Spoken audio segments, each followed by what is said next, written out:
Assalamualaikum warahmatullahi wabarakatuh. Hari ini kita akan belajar tentang pengukuran. Subbabnya yaitu besaran, satuan, dan dimensi. Apa itu pengukuran?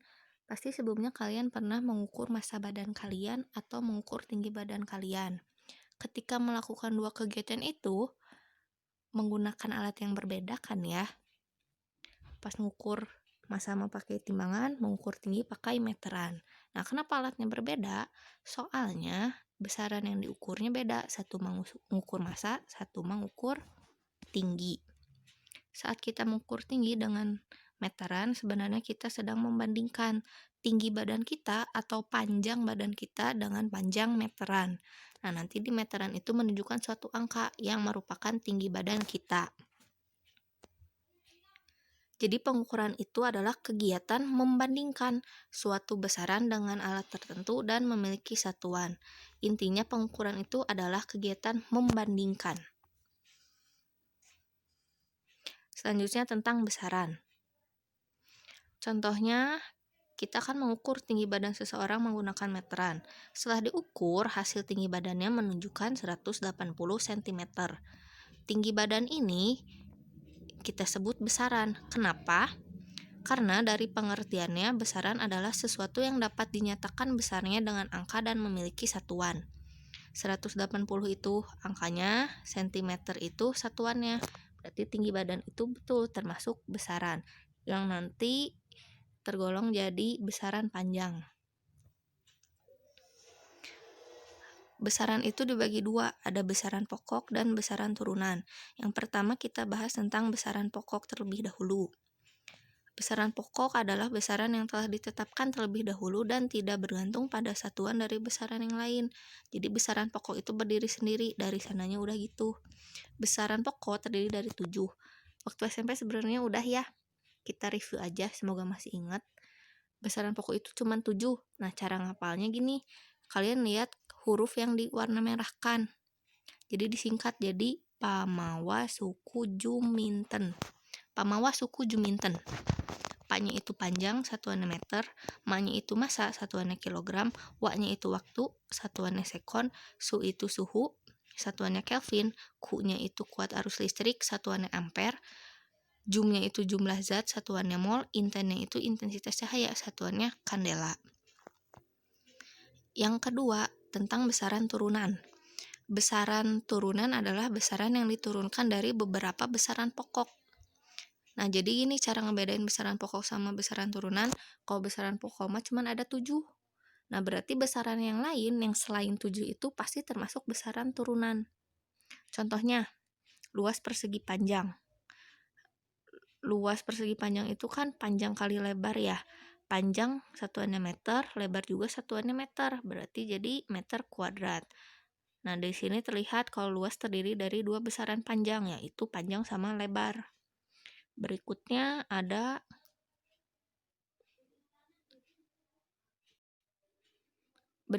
kecepatan, simbolnya V. V itu perpindahan dibagi waktu. Perpindahan satuannya meter, waktu itu satuannya sekon, jadi satuannya meter per sekon.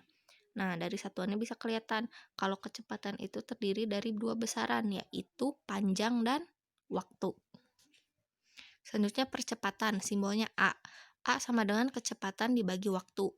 Kecepatan itu satuannya tadi udah di atas, meter per sekon dibagi sekon. Berarti jadi meter per sekon kuadrat.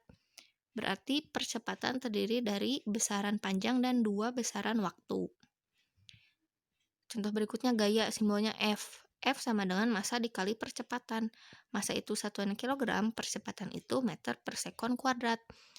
Berarti gaya terdiri dari besaran massa, panjang, dan dua besaran waktu. Besaran turunan. Berikutnya, nah ini. Contoh-contoh besaran turunan. Tadi udah kecepatan, percepatan, luas, volume. Yang kelima ini massa jenis, satuannya kilogram per meter kubik. Kalau kalian lihat satuannya itu terdiri dari beberapa satuan yang ada di besaran pokok ya. Ada meter, sekon, sama kilogram. Tapi ada juga nih beberapa besaran turunan yang punya satuan tersendiri. Nah, contohnya 1 gaya, satuannya Newton. Kan tadi di slide sebelumnya satuan gaya itu kilogram meter per sekon kuadrat. Nah, tapi itu tuh jarang dipakai. Yang dipakainya itu yang Newton. Energi satuannya Joule. Daya satuannya Watt. Tekanan satuannya Pascal, frekuensi satuannya Hertz. Muatan listrik satuannya Coulomb, hambatan listrik satuannya Ohm. Satuan itu kan ada bermacam-macam ya. Terus bisa berbeda tiap daerah. Contohnya, kalau di Indonesia untuk menyatakan panjang bisa dalam sentimeter, meter, atau kilometer. Tetapi kalau di Amerika atau Inggris menyatakan panjang tuh satuannya bisa inci, kaki atau feet, dan juga bisa mil. Terus contoh lainnya kalau massa, kalau di Indonesia menyatakan massa tuh pakai kilogram. Kalau di Amerika itu pakai pound. Karena ada perbedaan ini, maka diperlukan satuan yang berlaku umum untuk semua. Makanya diciptakan satuan internasional, merupakan satuan yang digunakan secara internasional dan telah memiliki standar baku. Ada 2 macam sistem satuan yang paling sering digunakan, yaitu yang MKS dan CGS. MKS itu meter kilogram sekon, CGS itu sentimeter gram sekon. Nah, yang dijadikan sistem satuan internasional itu yang MKS, berarti nanti panjang pakai meter, massa pakai kilogram, waktu pakai sekon. Dimensi. Dimensi suatu besaran merupakan cara besaran tersebut tersusun atas besaran-besaran pokoknya. Jadi, misalnya ada suatu besaran turunan. Kita pengen tahu nih, besaran turunan ini terdiri dari besaran pokok apa aja. Caranya bisa dianalisis dimensi. Sebenarnya mirip sama tadi, yang pas bagian besaran turunan. Cuman caranya beda, ini mah pakai dimensi. Selain itu, manfaat dimensi yaitu untuk membuktikan kesetaraan dua besaran fisika, menentukan kebenaran dari suatu persamaan fisika, menurunkan rumus atau persamaan besaran fisika, menentukan satuan dari besaran turunan berdasarkan analisis dimensional. Nih, ada contohnya. Penggunaan yang pertama. Oh, belum. Dimensi besaran pokok dulu ya. Kan tadi besaran pokok ada 7. Nah, kalau panjang, satuannya M, dimensinya itu L. Nanti istilahnya tuh nggak panjang aja ya, bisa panjang, lebar, tinggi, jarak, perpindahan. Pokoknya yang satuannya meter pasti dimensinya L. Kalau massa dimensinya M, waktu dimensinya T, suhu dimensinya theta, kuat arus listrik dimensinya I, jumlah zat dimensinya N, intensitas cahaya dimensinya J. Tapi yang paling sering keluar itu yang 3 teratas, panjang, massa, waktu, LMT. Nah, nama dimensi ini diambil dari bahasa Inggrisnya besaran pokok. Jadi panjang itu kan bahasa Inggrisnya length, makanya dimensinya L. Kalau massa bahasa Inggrisnya mass, dimensinya M. Waktu bahasa Inggrisnya time, jadi dimensinya T.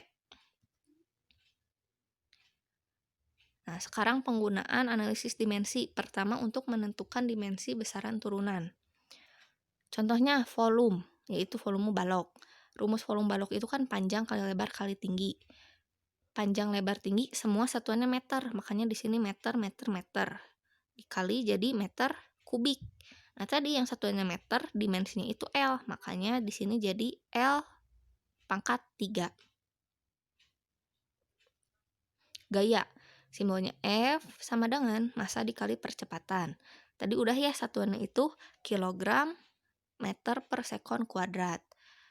Kilogram dimensinya itu M, meter itu dimensinya L, sekon kuadrat itu dimensinya T kuadrat.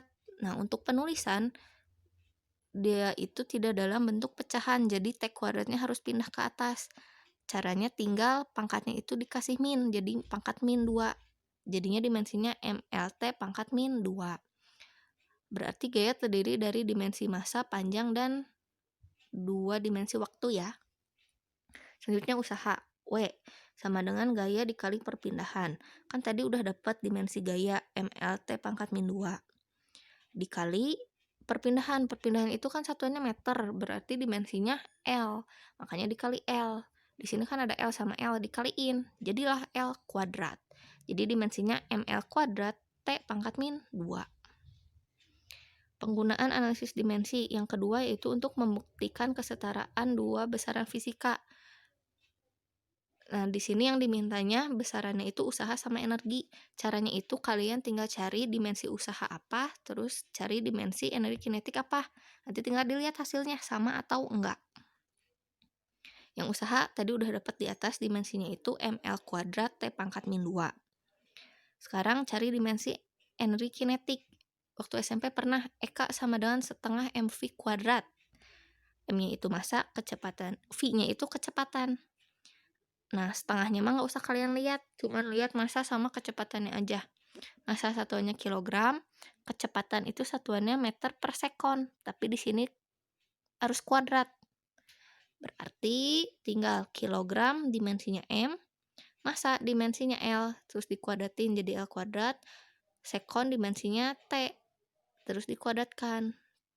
Kayak biasa, ditulisnya nggak dalam pecahan, berarti T kuadratnya dikatasin, jadi pangkat min 2. Maka dimensinya ml kuadrat T pangkat min 2. Sekarang lihat, dimensinya sama kan nih, usaha sama energi kinetik. Ternyata kan sama. Kalau sama berarti mereka itu setara. W sama dengan EK. Fungsi analisis dimensi berikutnya yaitu untuk menentukan kebenaran persamaan. Jadi buat ngecek rumus ini benar apa enggak. Contohnya kalau di sini, tentukan kebenaran persamaan di bawah ini. V sama dengan V ditambah AT. V itu kecepatan, V0 itu kecepatan awal. Jadi 0 di bawah itu nunjukin awal. A itu percepatan, T itu waktu. Dimensi untuk kecepatan, kan tadi udah ya, L per T. Dimensi kecepatan awal juga sama L per T, karena masih sama-sama kecepatan. Ditambah dimensi percepatan L per T kuadrat, dari satuannya ya, meter per sekon kuadrat, dikali dimensi waktu, yaitu T. Nah kan T-nya di sini ada yang satu di atas, terus T kuadrat di bawah. Berarti bisa dibagi. T di atas habis, T di bawah tinggal 1. Jadinya L per T sama dengan L per T ditambah L per T. Yaitu L per T sama dengan 2LT. Nah, 2-nya nggak usah kalian lihat. Lihat aja dimensinya. Berarti L per T sama dengan L per T. Kalau sama kayak gini, ruas kanan sama ruas kiri, berarti persamaan di atas itu benar.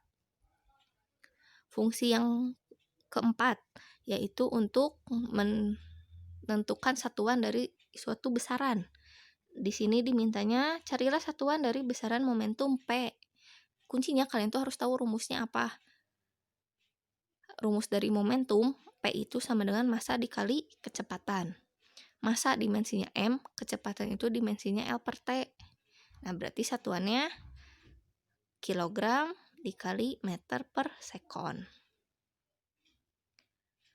Cukup sekian, semoga paham. Kalau ada yang tidak dimengerti, boleh tanya ke ibu.